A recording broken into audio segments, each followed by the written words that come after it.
This is kind of the end of the day. But what I liked about Adrian's introduction, talking about passion and people that are passionate, in fact, there a number of people have left who were part of, let's say, Proxa and so on. And these are people of some experience, mostly in the professions, who have become champions, in fact, to try and make things better. And I think that today we've seen an enterprise from contracts on demand and the whole e-cloud presentation, which is really going to be an assist to the professions and for the built environment as a whole.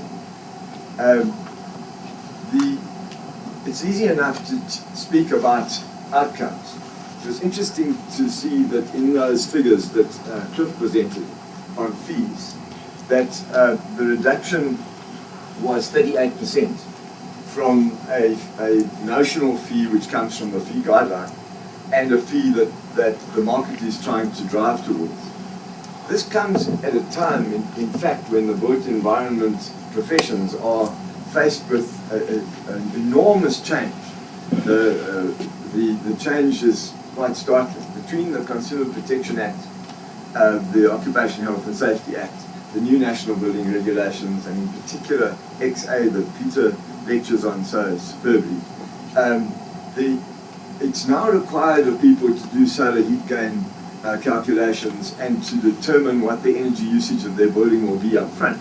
And the threats are that if your building uses more energy in the future, you're going to pay penalty tariffs.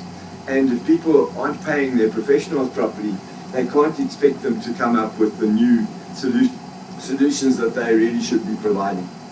And so the issue of what the professionals are paid, the interesting thing is I sat in one of these planning meetings looking at revising contracts yesterday, and the analysis of, it was actually just over 39% reduction, the same kind of scenario as Cliff dealt with us, is that the reduction in the fees overall is about 7% over the whole contract value, but the reduction to the professionals is this enormous number of 38 to call it 40%.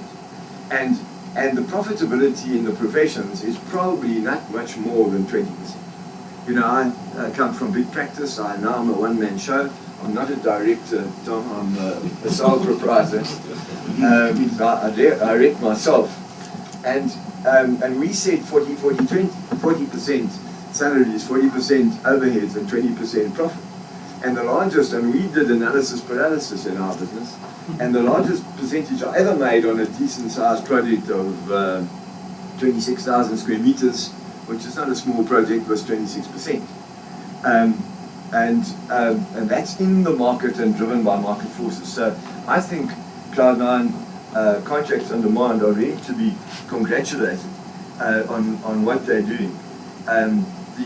The problem of the professions is that they are really undercapitalized, and it's a question of the startup. How do we sell this to people? We have difficulty selling them professional service agreements, but the professionals need to buy into these programs. And it's the chicken and the egg. You know, what comes first? Your competence and your ability to provide a service, and your ability to pay for services which will make you more competent.